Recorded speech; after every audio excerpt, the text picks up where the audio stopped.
So let's get started. If you could you sit over here somewhere? Thank you. So welcome everybody. Thank you for coming. Today we're going to be asking the question, does God exist? Okay. So I'd like to begin with a prayer first. So please join me in prayer. Dear Heavenly Father, thank you for this beautiful but icy day that you have given us, that we could all gather together and learn deeper things about your truth and your vision for mankind. Today, we're going to be looking at the question, does God exist? And we'll see that this is a deeply profound and very important question throughout this entire presentation. I pray that you can work in each and every one of us, each of the souls that are gathered here today. We know that you have a mission for each and every one of us, that when aligned with your purpose, you can use us for the betterment of the world and for the establishment of your kingdom. Thank you, Father. I pray that you could bless this day, and I offer all the praise, glory, and honor in your name. In the name of three kingships, I pray. Amen and Aju. Aju. Yes, so today we're going to be looking at the question, does God exist? Right? And notice that this is not a question on whether Christianity is true or unification thought is true. I want you to see that difference, okay? So this is a purely philosophical and scientific question. It's not a question of whether a particular set of religious beliefs are true, okay?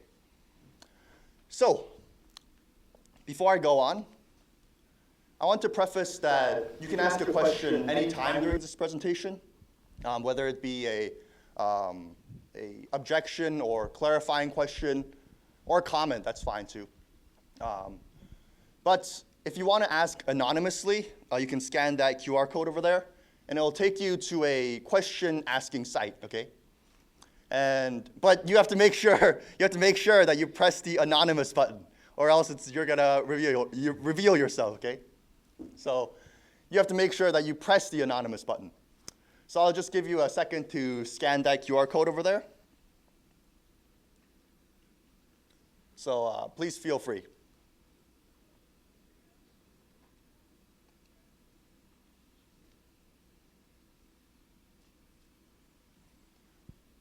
Okay, is everyone good? I think everyone is good. Okay, with that being said, let's get started. But before I ask this question, does God exist? I want to first ask the question, why is this question even important at all, right? I don't care if God exists or not, right? Why should I care if, right? It's an if, right? That's what we're going to look at today. If God exists or not. Well, I think the question, does God exist or not, is incredibly important. And here's why. From you and I to the highest level philosophers who contemplate on the nature of reality, there are 5 main questions that people ask. These are called the 5 big questions, right? So what are these questions? They are questions such as origin, where do I come from? Identity, who am I in this world? Meaning, why am I here? And then morality, how should I live or orient my life? And finally, destiny, where am I going and what is my end goal? Okay, but you may ask, so what? But so what, right?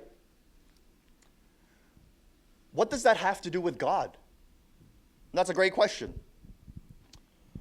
Well, it's incredibly important because the question of whether God exists or not has tremendous impact on the major questions of life.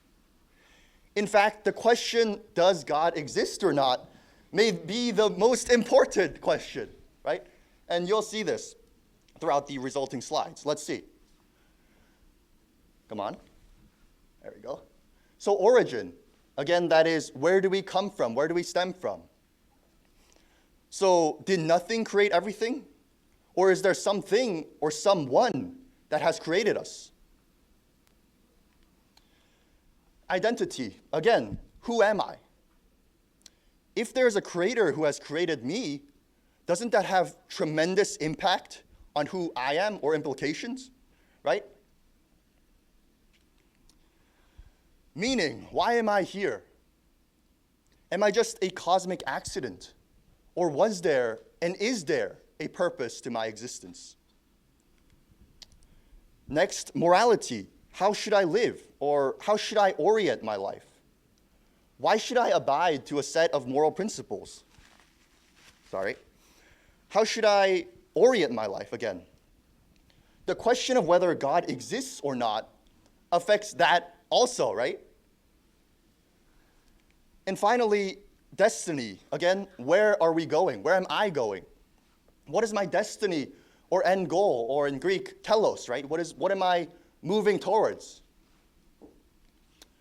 So, as you can see, the question of whether God exists or not is incredibly important to answer all of life's biggest questions. Again, origin, identity, morality, meaning, and destiny. And all worldviews must have an answer for these types of the big questions of life, right? And even atheism has answers to these kinds of big questions. This is why we ask, is there evidence to suggest that God exists? So, this is a brief overview right here. First, we're going to argue that the universe began to exist. And we're going to take a look at this by proving, first philosophically, and then scientifically, that shows that the universe came into being from nothing. And then we're going to extrapolate that and say, what could cause a universe to begin to exist? This is a fascinating argument. Secondly, we're going to take a look at the fine-tuning argument and argue, given the fine-tuned nature of the universe, there must be a fine-tuner. Okay? And finally, we're going to take a look at the moral argument, arguing that since there's a objective foundation for morality, there must be a moral lawgiver. So we'll take a look at all these three arguments here. But before I go on, I just want to preface that this is a very introductory path into Christian apologetics. And this is not even getting to Christianity, right? This is just generic theism that we're trying to get to today. I want to emphasize that one more time. So, this is just like the top of the iceberg, so to speak, where like 10% of the iceberg is shown on top of the water where you can see it, but 95% still remains submerged underwater. So this is a very introductory presentation. And each of these arguments go on for years and years, and books upon scholarly articles upon articles. So this is, again, an introductory lecture. But, yes. So what is an argument? Well, an argument just means to prove something, right? You can, I don't know, like say you're having like an argument on whether the clock should be there or not, right? Clock should be there. You would give sound reasons on why the clock should be there, and you would look at the other side too, right, on why it should not be there. So if I understand it correctly, your question, it's just trying to prove something, right? Yeah. Yeah, but let's keep going. Thank you for the question. So as I was saying, these three arguments, although independent, right, they stand alone. When combined, you'll see the power and strength of these three arguments. So, with that being said, let's go on. The first argument, again, that is, the universe began to exist. First, we're going to argue this by proving that an infinite number of past events is impossible. Okay? So that's a philosophical argument on why the universe began to exist. Okay? Secondly, we're going to take a look at a scientific argument, the expansion of the universe. Third, we're going to take a look at the second law of thermodynamics. And that's also a scientific proof, obviously. That proves that the universe began to exist. Okay? So before I go on, I want to clarify that what is the opposite of a universe beginning to exist? Is there any, thoughts?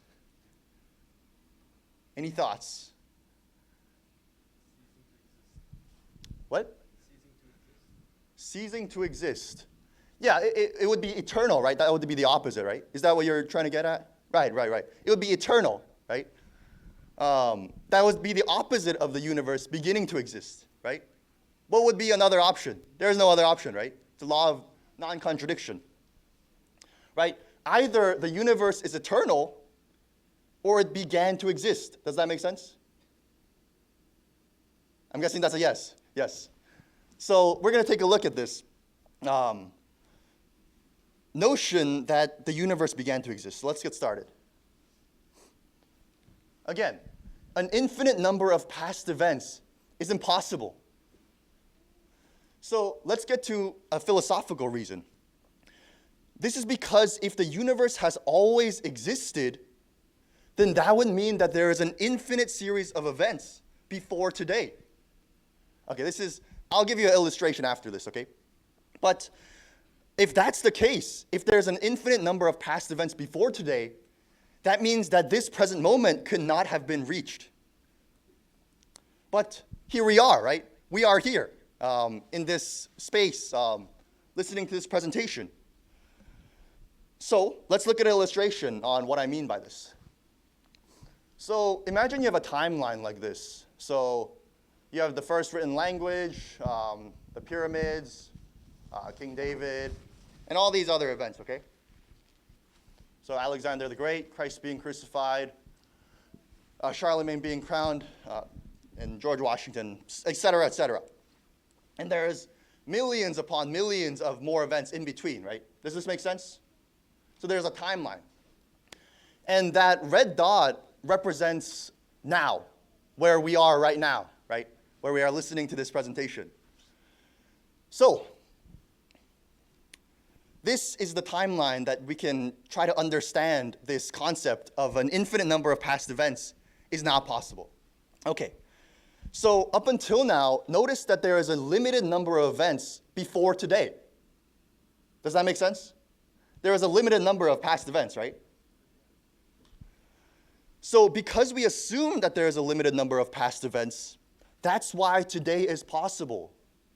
But if there is an endless amount of events before today, that means we cannot arrive on today. What I am saying is it's like a ray, right? And I'm sure you've studied this in, I don't know where you studied, middle school, I guess, middle school math. Where if you have a line, right, if you have a line, there's 2 points. And if there's 2 points that are closed, that's a line segment, right? But if it's open and it goes on infinite to one direction, that is what we call a ray, right? So if it goes on forever, let's go on to the next slide. There's an infinite number of events before today. This makes sense, right? And there is nowhere to pick to start, because wherever you pick, let's say you pick here, okay? Let's say you pick right here. There's going to be an event preceding that. Does that make sense? Yes, okay. So wherever you pick to start, let's say you even pick like here, okay? Since it goes on forever, there's still going to be events preceding that, right? Does that make sense? So that means that whatever begins the chain of events cannot start at any point. Right? So today cannot be reached. But obviously here we are. Right? So that would prove philosophically that the universe began to exist. This is, I tried to buy some dominoes to illustrate this, but the Walmart or the Dollar General, the Dollar General didn't have it. So I'm sorry I couldn't really do an illustration, physical illustration. But I think this concept, you can try to wrap your head around this. But to say it another way, to give a domino analogy, the final domino is today, okay? But if there's an infinite number of dominoes before today, that means there's nowhere to pick to start the chain of dominoes. Does that make sense? There's nowhere to pick to start. Only if you have a line segment or something that is closed where it starts off this chain of dominoes, that's the only way today is possible. Okay, so this is the first proof that the universe began to exist, philosophically. Let's take a look at a scientific argument. The universe is expanding. So scientists, beginning with Edwin Hubble, observed that the light coming from distant galaxies is redder than expected. It's red, okay? It's red. That means that the galaxies moving away from us is making it so the light is stretched. That's why it's red, right? I'm sure you studied that light is like a spectrum, right? And you have red on one side, and then you have, I don't know, blue, I think, right? Blue on the other. And then from this side, the wavelengths are very narrow and tight. It's like a squiggly, right? But once you get closer to the other side, it's more like a wave, right? Where they are more stretched, right? So that would be best explained by the universes moving away from us. Does that make sense?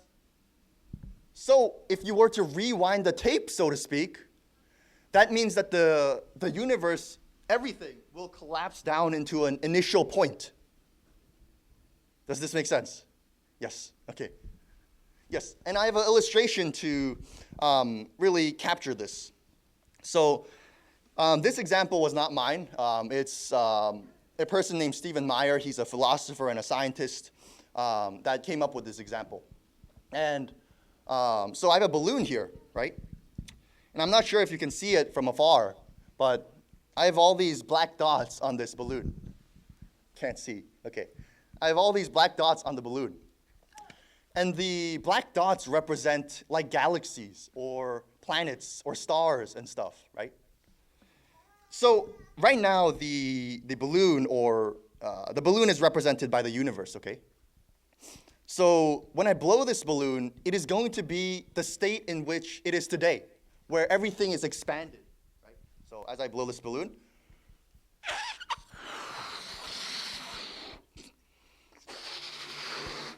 right?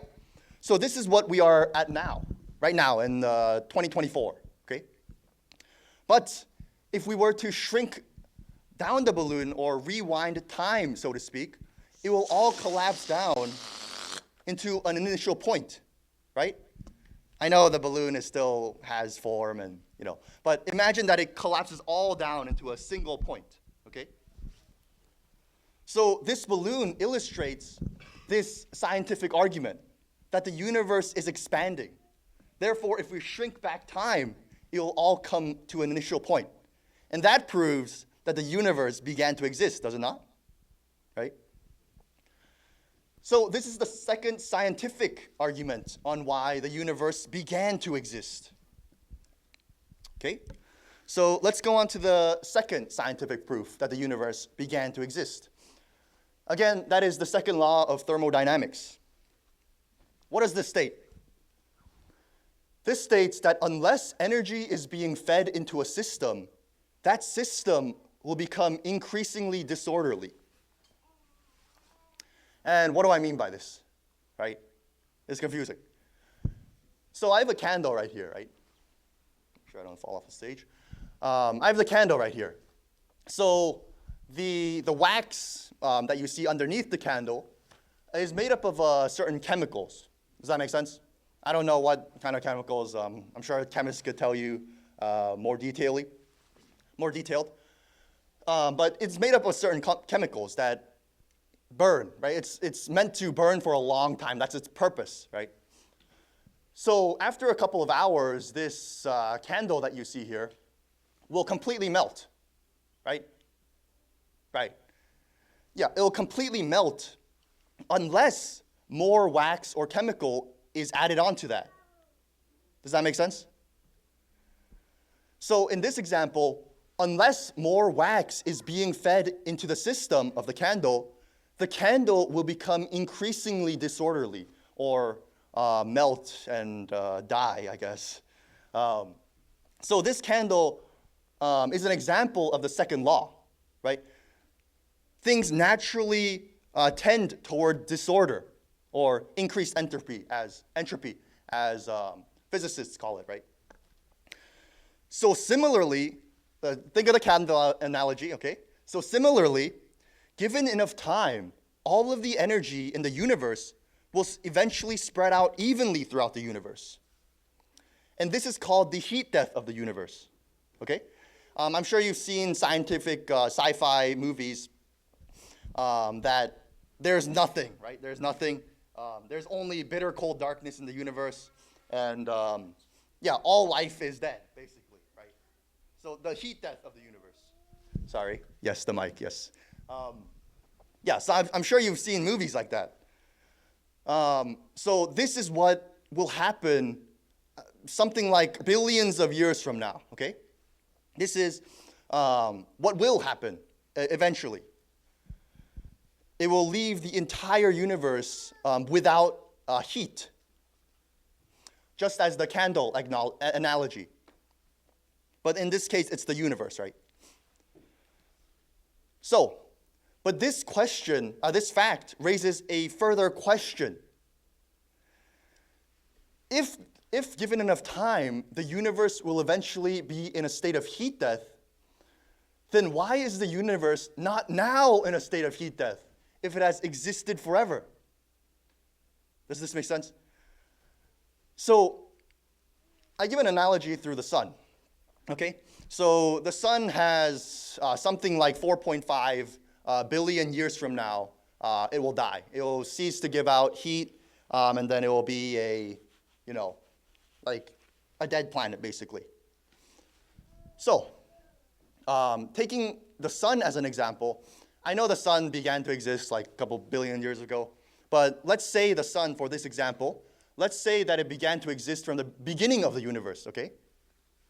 And we know that the sun has a limited number of life, right?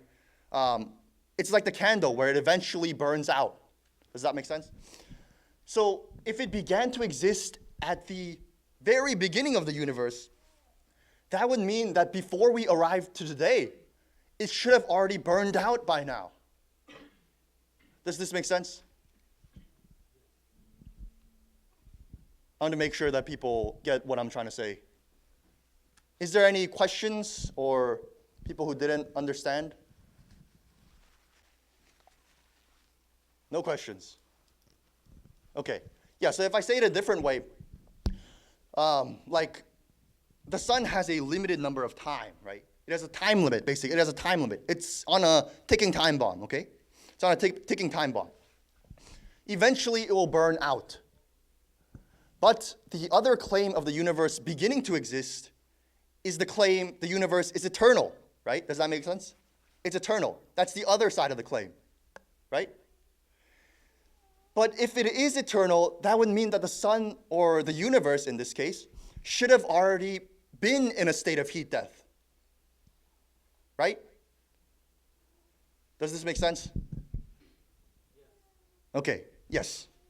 Okay, so through the sun, we can understand that according to the second law of thermodynamics, the universe had to have a beginning. So that is the second scientific proof that proves, that evidences, that indicates that the universe began to exist. Okay, so this is the fun part. This is why we even did this extrapolation, right? So we have looked at 3 different reasons on why the universe is not eternal or began to exist. Remember, first we proved philosophically that it has to begin to exist, right? And then we looked at two other scientific arguments, right? First, the expansion of the universe through the balloon thing that you remember, right? And then the second law, right? The SLT, if we put it short. So, this is the question. If the universe began to exist, what is the logical question that follows? Is there any hands? Any thoughts?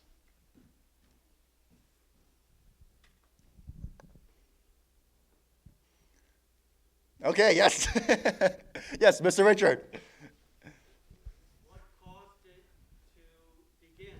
Right. That is the question, right? That is the logical question that follows, right?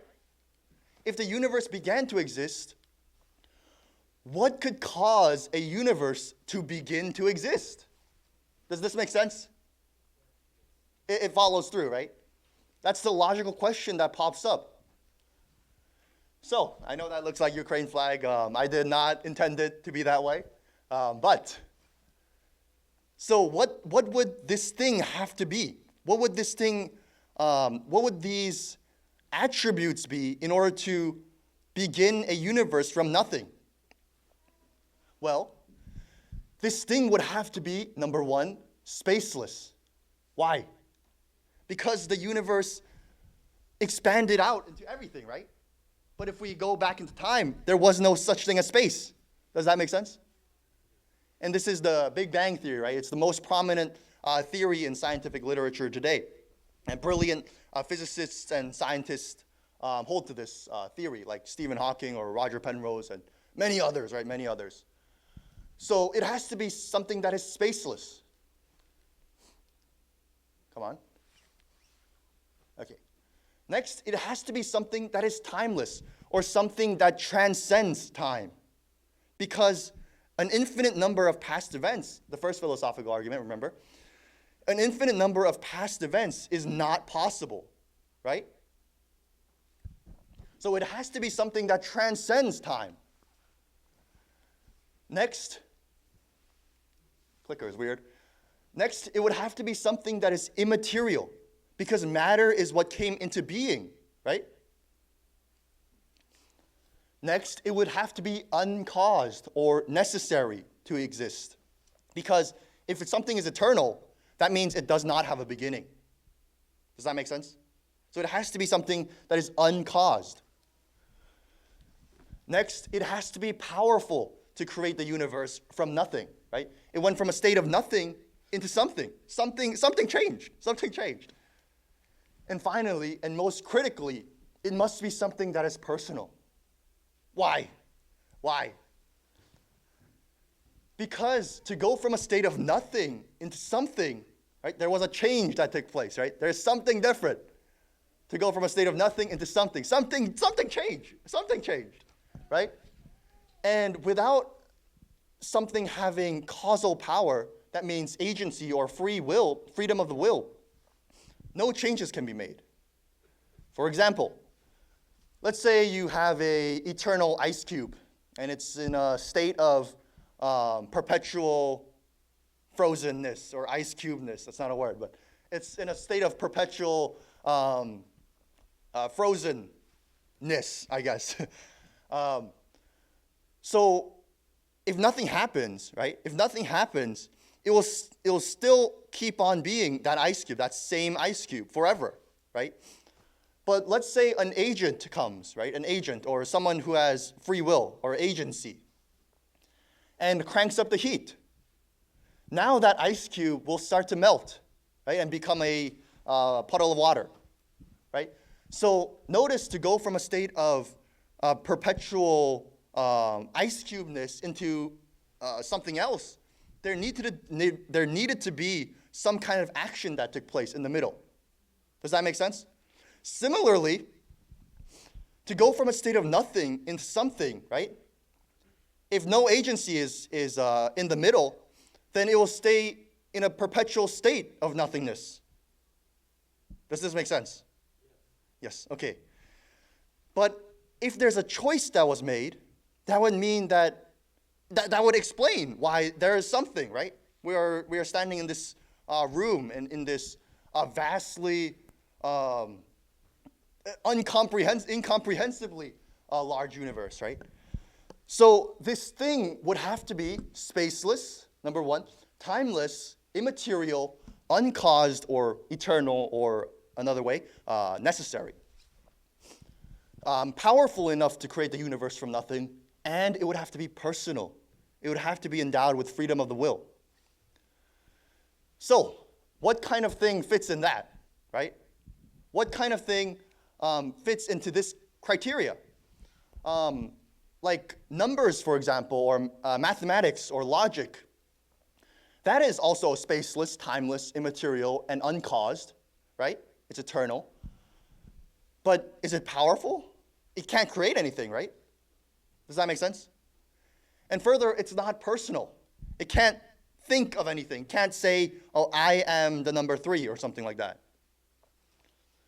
So only something like an immaterial mind that transcends both space and time fits into this kind of criteria. Does this make sense? Yes, I'm guessing that's a yes, yes. So that would be the first argument to prove, to evidence that God exists, right? Because what other thing fits into this criteria? What is something that is spaceless, timeless, immaterial, uncaused, powerful enough to create the universe from nothing, and personal?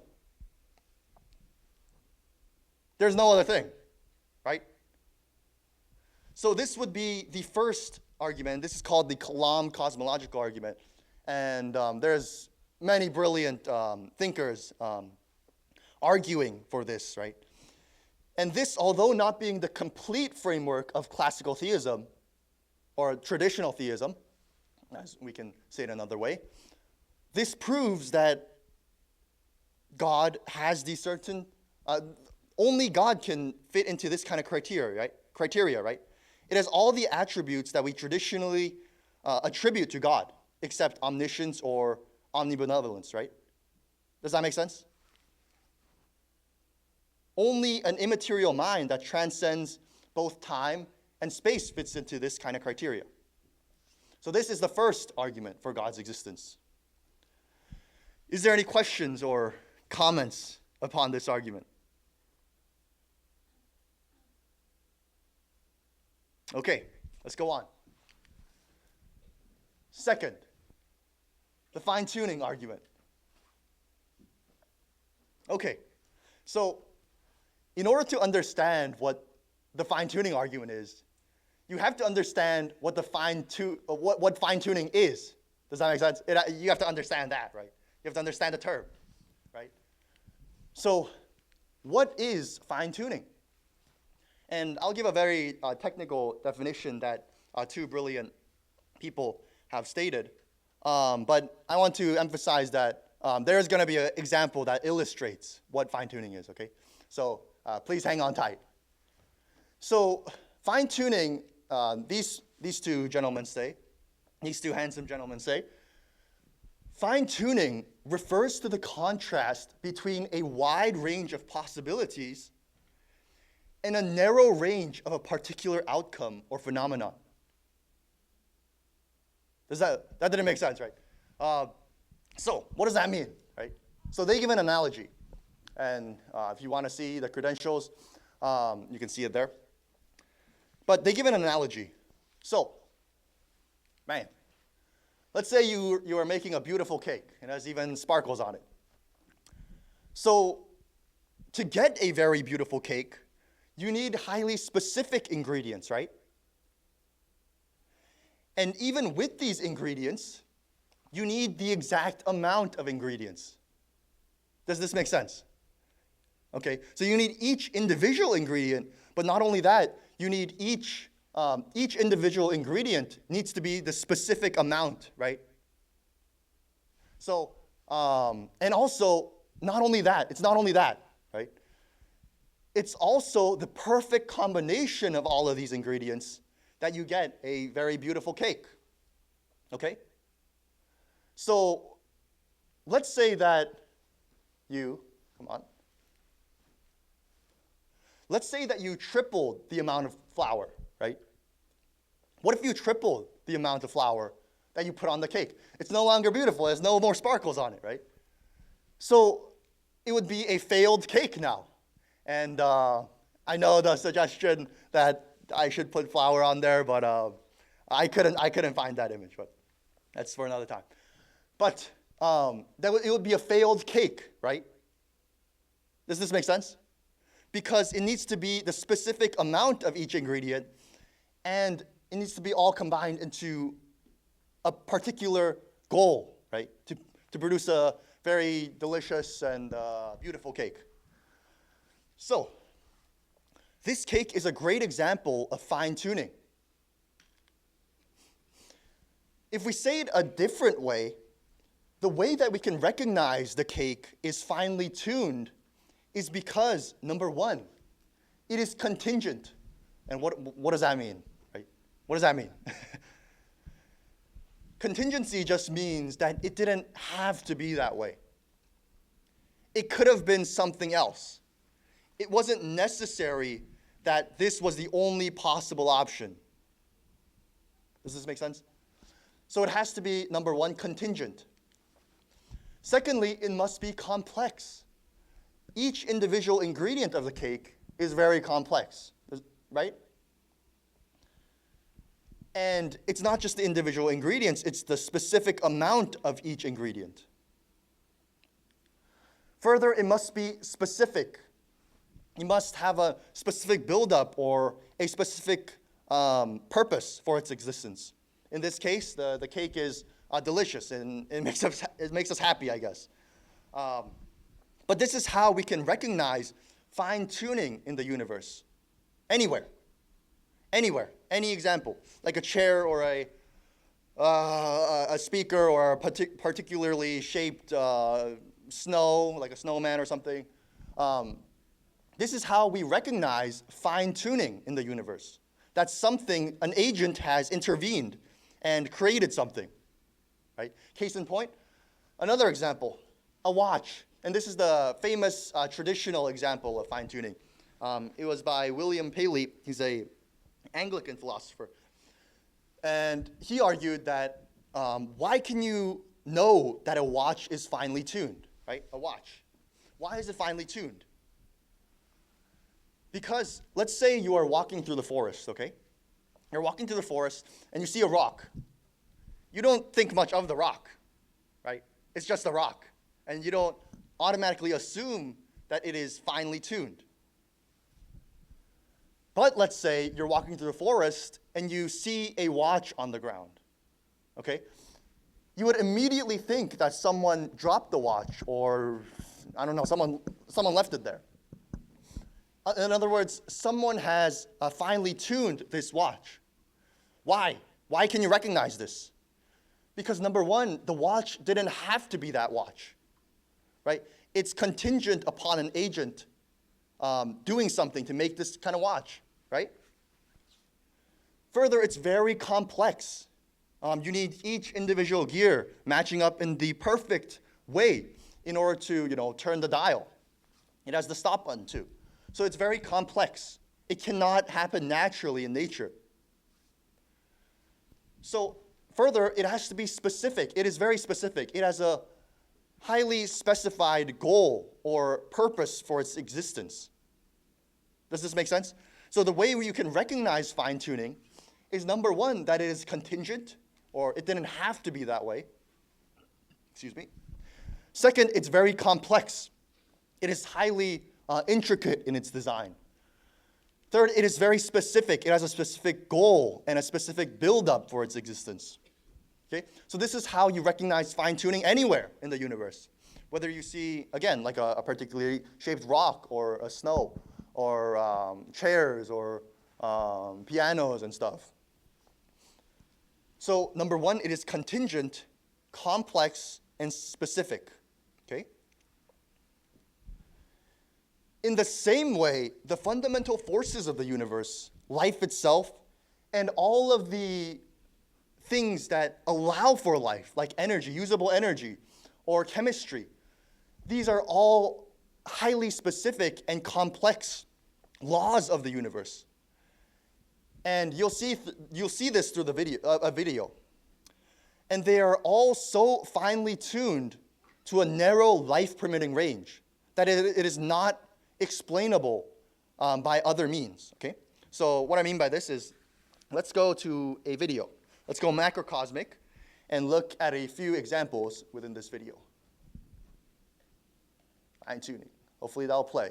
Yes, it will play. Hallelujah. Okay.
Razor's Edge.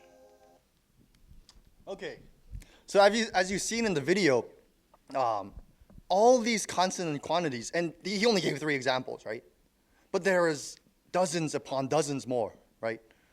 And as you go on to the video, there's even more examples, okay? So you can watch the video in its entirety if you want. But this is not just the ramblings of Christians who took over science or something. It goes across all spectrums, whether it be atheist, agnostic, Buddhist, Muslim, or even Christian, obviously, right?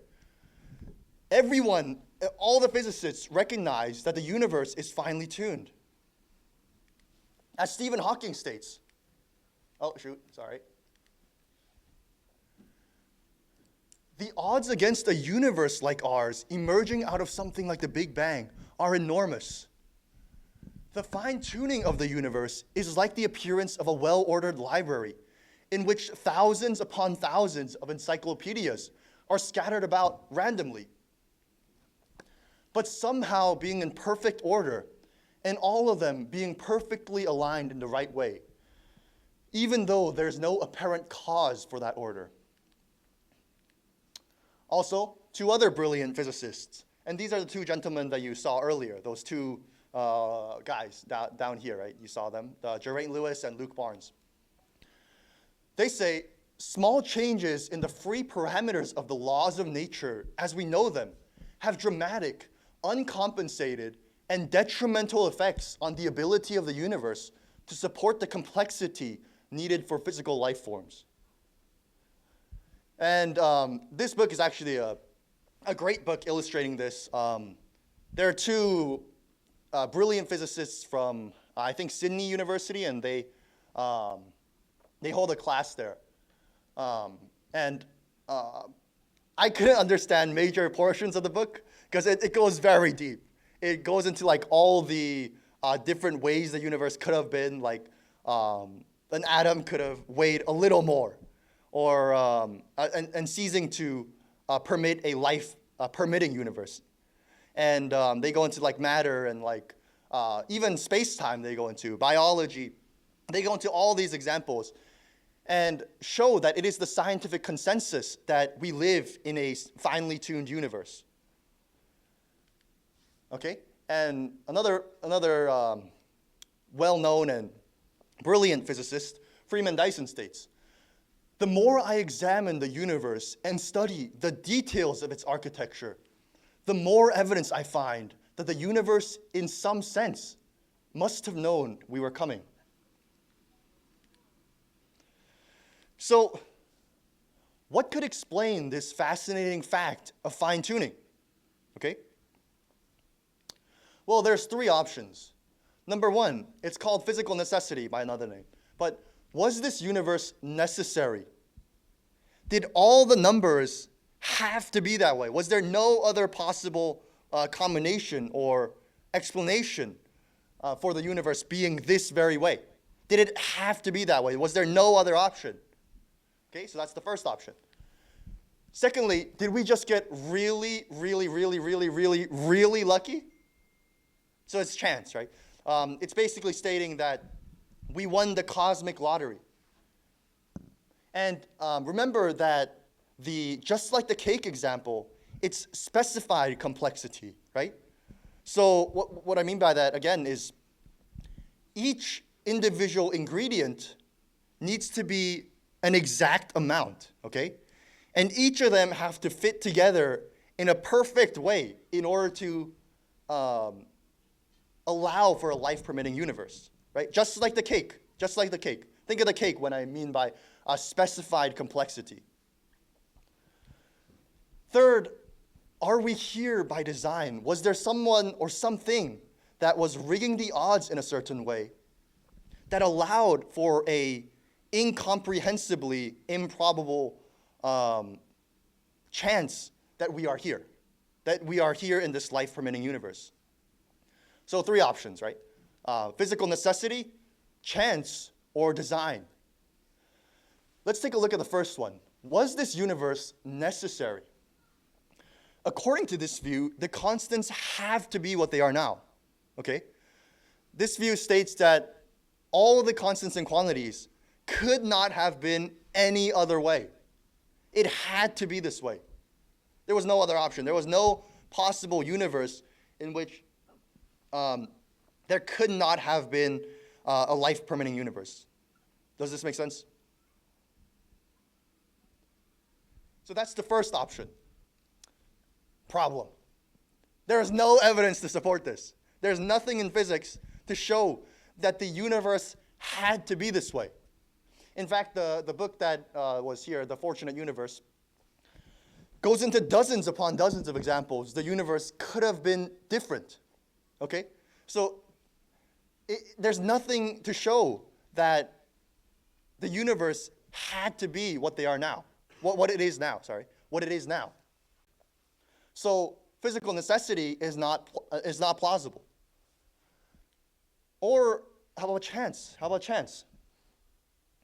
According to this view, all of the constants and quantities fall into the infinitesimal life-permitting range, and we basically lucked out. We lucked out in this universe. In this view, we had basically won the cosmic lottery. Okay, so we got really, really lucky. But we can show that this is unreasonable by way of an analogy. And, okay, yeah, I'll say that later, but yeah. So let's say you're playing a game of poker with one other person. And say you bet like a $10,000 on the line to raise the stakes a little bit. Okay? But let's say that he's dealing the cards, okay? He's dealing the cards. And let's say you get a very bad hand, but he gets a royal flush. And to those who don't play poker, a royal flush is like the highest thing that you can get, right? There's all these different sets, like a full house, I think, a pair, or three of a kind, or something like that. But the royal flush basically beats any other set of cards. So it's the ultimate trump card. So say he gets this, and in context, oh, shoot, wrong button. In context, the odds of getting the royal flush is 1 in 650,000, okay? So it's very unlikely. And even those who have played poker, I'm not sure if you have gotten a royal flush ever. So it's very unlikely that you get this, right? But you convince yourself that this guy's not cheating, okay? You convince yourself that because this hand you're just as likely to get this hand rather than this hand, you just convince yourself and say that this guy's not cheating. Does that make sense? Because this hand is actually also 1 in 650,000. Does that make sense? Both are 1 in 650,000, right? Both have the highly improbable nature, okay? But what happens if he gets another royal flush? Now it's getting suspicious. 2 times in a row, right? What are the chances of him getting a royal flush 2 times in a row, the highest trump card, right? So something's awry. But although you start to suspect something, you're willing to keep on playing. But despite the odds, if he gets it again and again and again and again and again, you would be firmly convinced that this guy is now cheating, right? It's actually reasonable to infer that this guy's cheating. Does that make sense? It's not just a unreasonable hypothesis, right?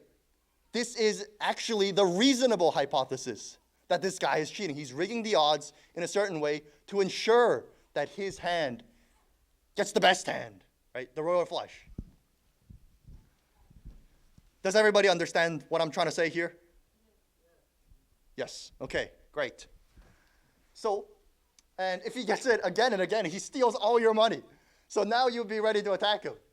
You'll be leaping upon him or shooting him. I don't know.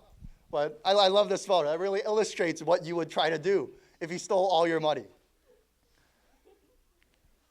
But why, right? We ask the question, why?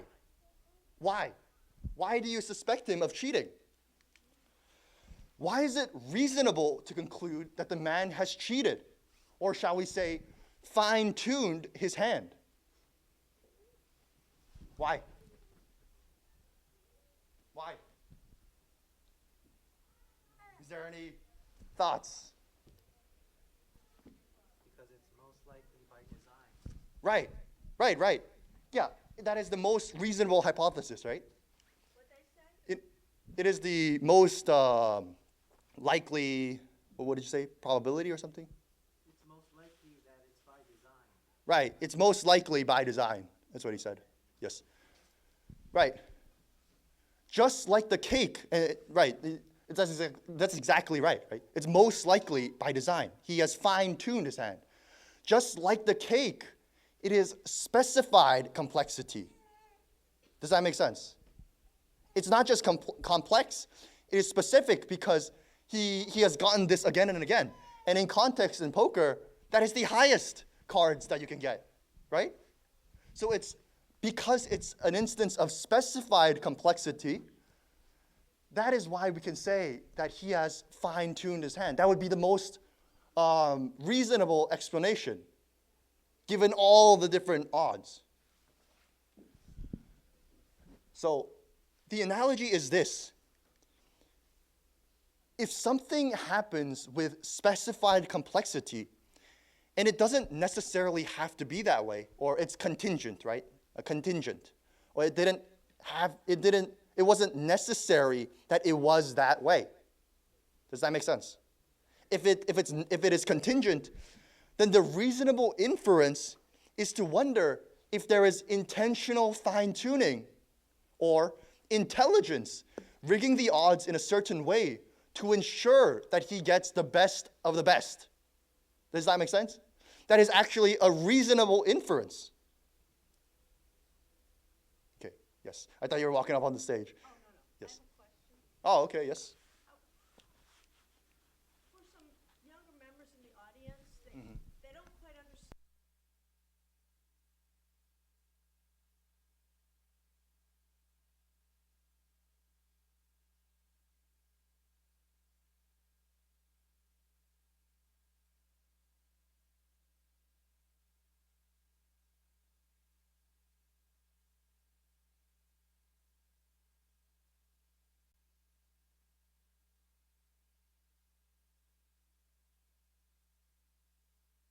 I think, yes. So you'll see in the next slides.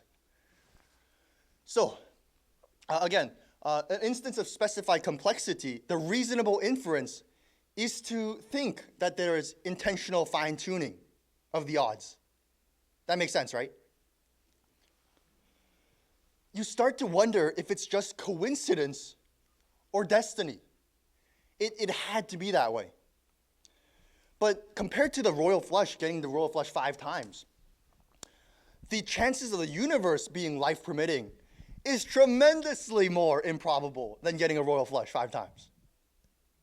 Remember, it's like 10 to the 80th power. And it's not just that, it's multiple of those. And one of the constants that you saw was, I think it was like the mass of the proton, or mass and energy of the proton. That is like 10 to the power of 123. And that is a number that all of our supercomputers in the world cannot input that number in its databases. It's that big of a number. And it's not just that one instance, right? It is all these different numbers that had to exactly match, but not only, just like the cake, right? It's not just these individual ingredients. It's obviously the individual ingredients are itself complex, but it is the perfect combination of all of these ingredients too that makes a cake, right? You remember the cake example, right? Yes. So the chances of the universe being life-permitting is tremendously more improbable. So therefore, just like the inference of the royal flush example, the logical inference is to believe that chance is not at all plausible. It would be akin to getting the royal flush, like, I don't know the exact numbers, but like 250 times in a row, and you would still believe that's chance. No one would infer that, right? No one would believe that. So we move on to the only possible option, design. The intricate design at the very foundations of our universe point to an intelligent designer, a super intellect. So given the fine-tuned nature of the universe, we infer a fine-tuner. That is the reasonable inference, right? Just like the royal flush. Does this make sense? It's not just like Christians taking over science, or deists taking over science and using that for their own desert-dwelling theology or something. That is actually the reasonable inference. That makes sense, right? Yes. Okay, great. So this is the fine-tuning argument. And this is the second argument for God's existence that we will cover today. Let's go on to the next one. Third, the moral argument. So everyone knows right or wrong intuitively.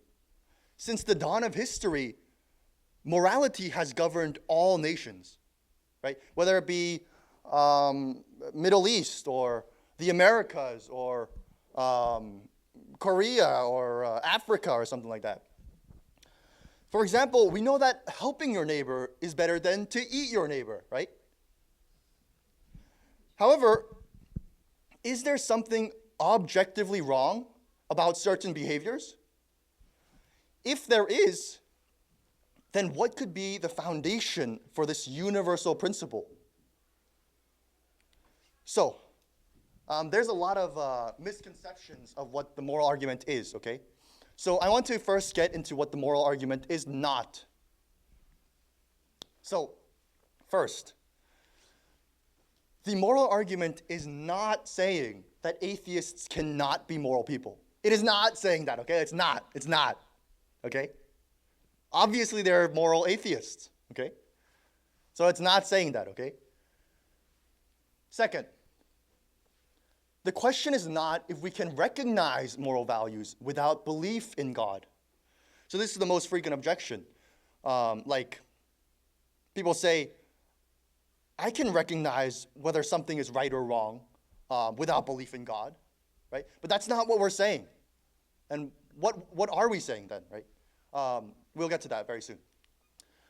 But next, the question is not if someone can create a system of ethics without reference to God. That's similar to the second one. Then we covered 3 ways the argument is not, but then what is? What is the argument? Okay? That's the question. The argument is that there is no philosophical starting point for the atheist to judge what is good or bad objectively. Does this make sense? There's nowhere they can start. There's nowhere they can point to ground objective morality. Belief in God is not necessary for objective moral values and duties. It is not necessary, okay? It is not necessary, right? However, the existence of God is necessary for objective moral values and duties. Is this, oh, yes. So what is objective? Yes, so we'll get into that. Is there any questions concerning this? Because this is a very critical point. It's not how we know morality, it's how we ground morality. That is the question. We're not saying that atheists can't be immoral people. Atheists can't be moral people, sorry. Obviously, there are moral atheists, and we can just see that all around. But we are asking a question of moral ontology, not moral epistemology, right? We are asking a question on how to ground morality, not how we know morality. So with that being said, yes, exactly. What does objective or subjective mean? Those are the terms that have been really floating around, right? So what does that mean? First, objective and subjective. And it's critical to understand this difference in order to understand the moral argument. So by objective, we just mean that something is right or wrong, regardless of someone else's opinion. It's something that transcends all cultures, all nations, all societies, and all languages, okay? So something, in this case, morality, right?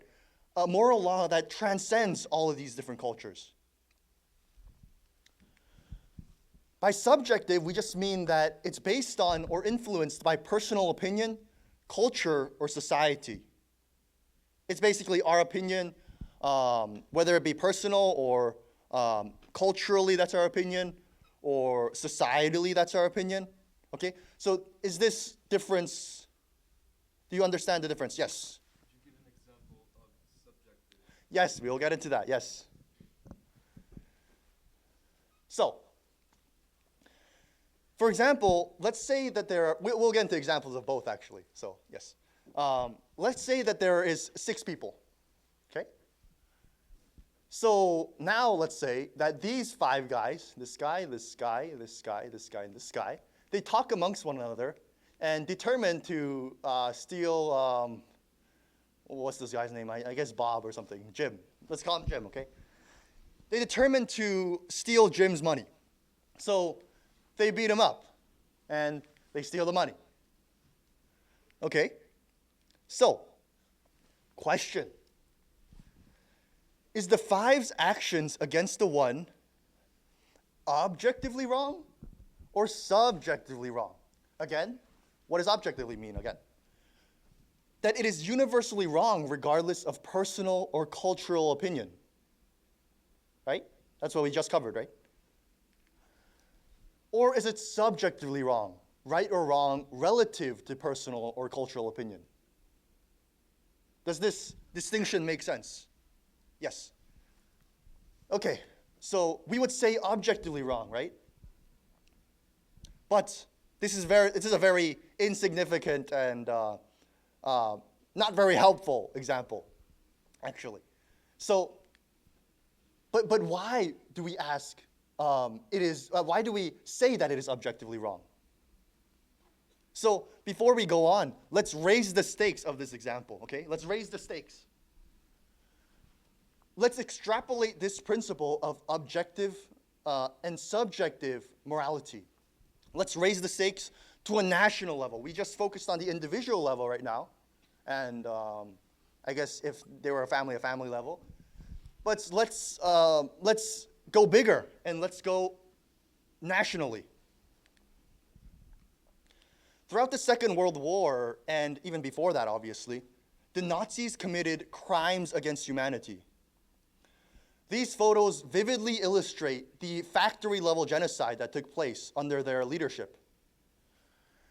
And you might not be able to see this photo here. This photo here are shoes, okay? Why is there shoes in a Nazi photo?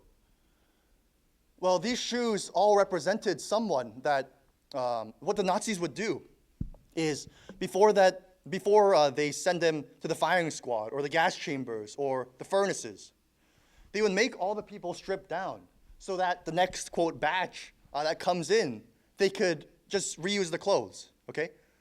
So they could further the war effort, saving money, okay, to win World War II, okay? So all these individual pairs of shoes represents someone. It represents a soul, right? It represents someone who had dreams and visions and plans and brothers and sisters, fathers and mothers, sons and daughters. All the individual pairs of shoes represent someone, right? Does this make sense? It represents someone.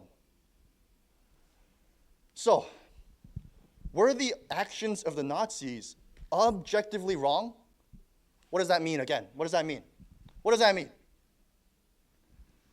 To say that it was objectively wrong is to say that it was still wrong even though the Nazis thought that it was right. Does this make sense? They think it's right? They want to further the Aryan race and create the ultimate specimen of mankind, right? The Aryan race. And it would, in an objective wrongness, it would still be wrong even if the Nazis had won World War II and either murdered or brainwashed everybody so that everybody believed that what the Nazis did was actually right. On an objective sense, it would still be wrong, okay? Does that make sense? Because it transcends culture, nations, societies, languages, and these type of things, right? So it transcends the Nazis who thought it was right. And it would still be wrong even if they had won World War II. This makes sense, right? Does this make sense? Yes. Okay, great. So, what about the other side? Or were they right or wrong only subjectively? In other words, is it just our opinion that it is wrong, that they were wrong? Is it just from our enlightened American moral values that they were wrong? They were a Western power too, right? They produced some of the greatest musicians and philosophers and artists, and they were a very cultured and, quote, modern society. So is it just our opinion that they are wrong? Is it just from our personal, whether it be personal opinion or cultural opinion or societal opinion that they were wrong? Right? This is the question we're asking. What if they had won World War II? Would it be right then? Because then there's no more disagreement. Does that make sense? If they killed or brainwashed everybody, there would be no more disagreement. Everyone would think that the Holocaust was right. Right? So that would be subjectively wrong. It's just our opinion. Well, whose opinion is superior? In a subjective sense, no one's opinion is. It's just my opinion versus theirs. So, we ask the questions, are the atrocities that the Nazis committed, whether objectively wrong or subjectively wrong? Obviously, we would say objectively, right? Obviously. Right? And even those who are forced to say that it is only subjectively wrong because of their worldview, what their worldview entails. Even those who are forced to say that it is only subjectively wrong don't actually believe that. Here's why. Imagine I'm sitting in a subway, okay? And a guy walks in who believes that morality is just subjective. It's just my opinion or cultural opinion or societal opinion that something is wrong, okay? Everyone get the scenario over here, right? We are sitting in a subway. This guy walks in, okay? Imagine I go up to him and I punch him, okay? What is his natural reaction? He would get up and say, why did you do that? Your actions are wrong. Does that make sense? You would know that he does not believe in subjective morality by his reactions. Does that make sense? By his reaction, you can tell that this guy does not believe in subjective morality. Because what if I felt good about punching it, right? Whose opinion is superior? But notice that he appeals to a higher moral law that is universal, right? Say I come from a different culture, and he comes from another culture, right? He would still object that something is not right. He would appeal to a higher standard of morality. Does this make sense? So even those who quote unquote believe that there is only subjective morality don't actually believe that when you understand their reactions to what you just did. Right? And the Nazis, what they did is on a level so much greater than just that minor harm that I did, right? Does that make sense? Yes. Okay. So, of course, when we look upon the horrific genocide of the Nazis, and there's more examples, obviously, but we'll just stick to this example. Our moral compass tells us that something is objectively wrong. It doesn't just tell us, actually. It screams at us that something is objectively wrong, right? It practically screams at us. Excuse me, sorry. Okay. So we have established that there is an objective morality. But how would a non-theist, and there are many non-theists, right, like Buddhists or I don't know, some nomadic tribe or something, or atheists obviously fit into that category. How would a non-theist try to ground objective morality, objective moral values and duties? How would they try to ground this?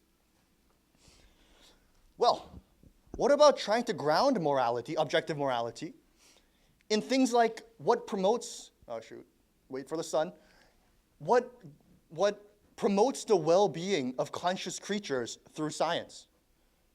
What if we tried to ground objective morality in something like that on the atheistic view? Something that promotes the well-being of conscious creatures through science. Okay? This is confronted by an immediate problem. This hypothesis, in fact. It's confronted by an immediate problem. Science is morally neutral. It doesn't tell you, it only tells you what is, not what you ought to do with it. And this distinction is called the is-ought distinction in moral philosophy. And this distinction is critical, okay? It only tells you the facts of what that thing does, what that material object does, right? It doesn't tell you what you should or ought to do with that thing. Does this make sense? The is-ought distinction. Is this point clear? Yes. Okay, great. For example, take a nuclear bomb. Science can tell you what that thing does. I don't know exactly how it works, but it's something like uranium is getting crushed at such rapid and powerful force that it explodes outwards, right, in tremendous energy and force. Something like that. So science can tell you what that thing does. Does this make sense? It can tell you the resulting effects if it hits land or if it hits human beings, what it does, right? You evaporate, right? What's this thing does. But what it doesn't tell you is if you should use it or not, or you have to use it or not. Does this make sense? It doesn't tell you that you ought to use this. Scientists can do that because they are moral agents. But science by itself does not tell you if you should use it or not. The is-ought distinction, remember. Does this make sense? Great. Okay. So this is the is-ought distinction in moral philosophy, and it's critical. So it would follow immediately that objective moral values and duties cannot exist on a purely atheistic worldview. Right? Case in point, Richard Dawkins states, a famous atheist, there is at bottom no design, no purpose, no evil, no good, nothing but blind, pitiless indifference. We are machines for propagating DNA. It is every living object's sole reason for being. Another atheist, a more scholarly atheist, says, if the slide will show, yes, hallelujah. Michael Roos, he states, he's also a moral philosopher. He states, morality is a biological adaptation, no less than our hands and feet and teeth. Morality is just an aid to survival and reproduction, and any deeper meaning is illusory. So on the atheistic view, we are just animals for propagating DNA and have no moral obligations to one another. On this view, although actions like rape or murder are not societally advantageous, it has no basis to show that rape or murder is objectively wrong. Does that make sense? It has no basis, right? In fact, rape and murder goes on all the time in the animal kingdom. The rapist who goes against the social norm is doing nothing more seriously than acting unfavorably. Again, it's just your opinion versus theirs, right? And I did not make that slide, okay? It's not me who made that slide. There was someone else who helped me on this, and they made that slide, okay? So I don't take credit for that slide. But, so on the atheistic framework, as we are just amoral animals, there's nothing objectively wrong with lying, stealing, cheating, coveting, injustice, robbery, racism, adultery, abuse, beating, betrayal, rape, murder, slavery, child sex trafficking, abortion, genocide, ethnic cleansing, mass starvation, holocausts, and etc. On atheism, again, since there is no objective moral foundation, there's nothing objectively wrong with all of these. It's just, again, it's just your opinion versus theirs. Does this make sense? Again, those are the pairs of shoes.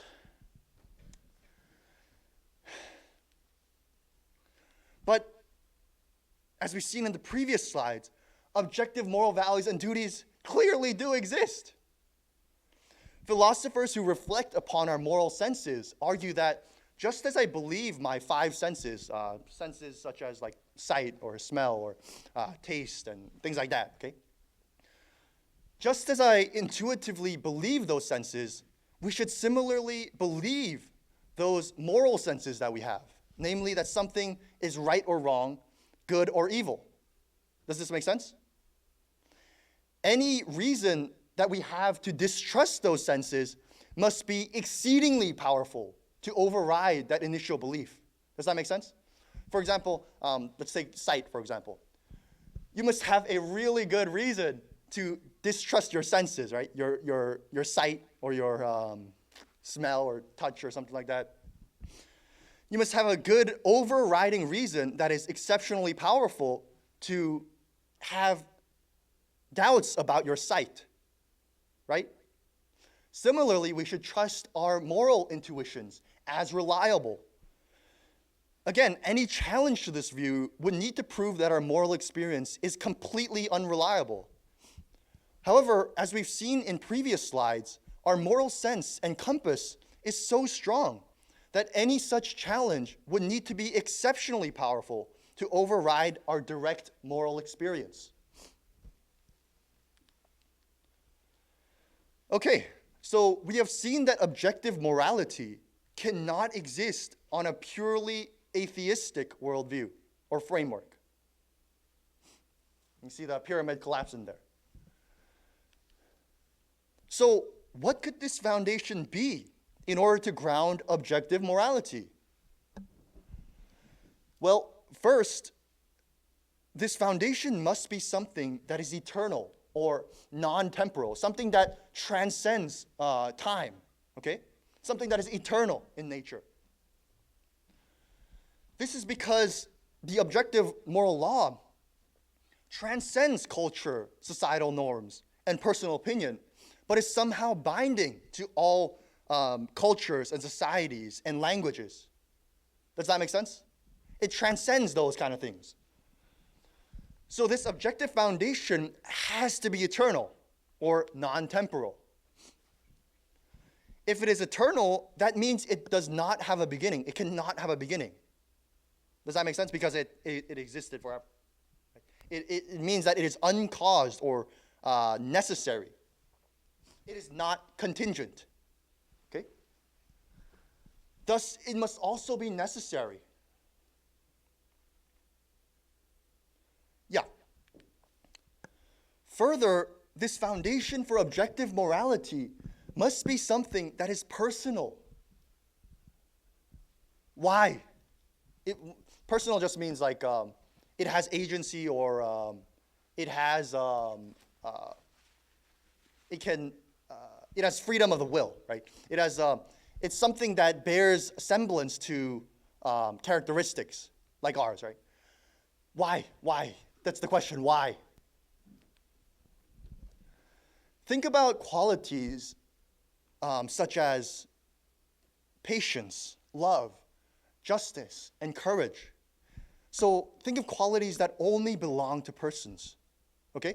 So these qualities, kind of like patience, love, justice, courage, mercy, happiness, and others, right? There's many others. Okay, do these characteristics exist in material objects? For example, do they exist in cups or rocks or tables? Does it make sense for someone to say that a table is courageous, or a rock is just, or a cup is patient? It makes no sense, right? Or does it make sense for a speaker to be loving? It makes no sense, right? What do these kind of characteristics exist in? If we think about it, these kind of moral characteristics only exist in persons or something that is personal that bears these kinds of characteristics of morality. For example, you can say that a person is courageous, loving, and patient. You can't say the same thing for a rock, right? You can't say a rock is loving or courageous or patient. These kinds of moral characteristics only belong in persons. Does this make sense? Yes, great. It is only something that is something personal that bears these kinds of characteristics. Like this handsome man right here. Something that is personal, okay? But although he may disagree, Victor may disagree, the reality is that no finite person has actualized all moral value. Does that make sense? There's no one who achieved the height of moral perfection. I know in our doctrine we would say that, but in just the question, does God exist, okay? There is no one who has reached the height of perfection or all moral value. The moral ideal is nowhere fully actualized in the finite world, while still being binding in the finite world. But how can something be objective and valid if it does not exist? Does that make sense? Yes. Okay. Come on. Okay, yes. So we have seen that objective morality must be grounded in something that is eternal, necessary, and personal. Right? We concluded that, right? Yes. If the moral ideal is to be valid for reality, it must be fully realized in an existent that is eternal, necessary, and personal. Again, what kind of criteria, what kind of thing fits into that criteria? It needs to be something that is personal. For example, again, mathematics, numbers are eternal and necessary, but they're not personal, right? They don't have moral agency. They can't, for example, you can't say the number 9 is courageous or loving, right? So only something like an immaterial mind that transcends both time and space fits into that kind of criteria. That is God, right? What we traditionally attribute as an immaterial mind. So that is the third argument for God's existence, the moral argument, arguing that because there's an objective foundation because there's objective morality, there must be some kind of foundation that undergirds that objective morality. So, conclusion. Today we first saw that the universe began to exist. And how did we see that? We saw that through, number 1, a philosophical argument that an infinite number of past events is not possible. Right? That was the first reason. The second reason was that the universe is expanding, a scientific argument. And thirdly, the second law, the SLT. That proved that the universe had to begin to exist because it has a limited number of life. So from this, we concluded, this conclusion that the universe began to exist, that whatever created the universe had to be spaceless, timeless, immaterial, uncaused or necessary, powerful, and personal, what we call God. Then we took a look at the fine-tuning argument and concluded that because there is fine-tuning in the universe, there must be a fine-tuner.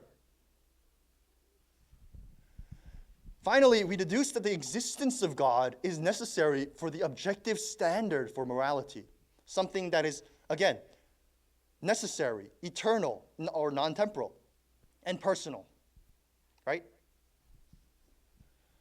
Although each of these are standalone arguments, when combined, they give the full picture of God reflected in classical theism. That is something that is spaceless, timeless, immaterial, necessary, personal, supremely powerful, supremely intelligent, and the moral foundation of the universe. Right? It gives the full picture of classical theism. That makes sense, right? Yes. So, therefore, with these 3 brief arguments, I believe that there is good reasons to believe and think that God exists. Thank you very much.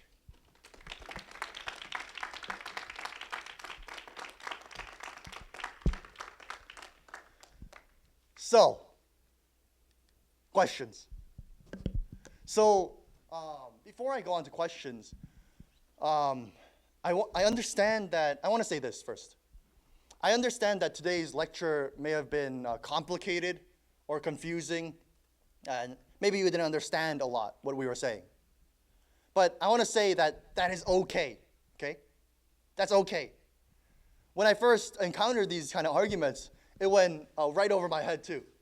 So it's okay if you don't understand all the arguments. But I want to emphasize that it is still good progress for our lives, right? Just knowing that there's good reasons to believe in God, it's not just like a caveman belief, right? Popular culture portrays belief in God as a caveman belief, where we were just banging sticks and rocks together and came up with the idea of God. Or it portrays the belief as a desert-dwelling, nomadic, stupid belief.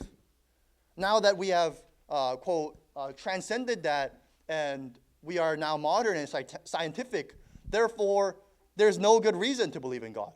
That's how popular culture portrays belief in God. Right? But there is really good reasons to believe in God.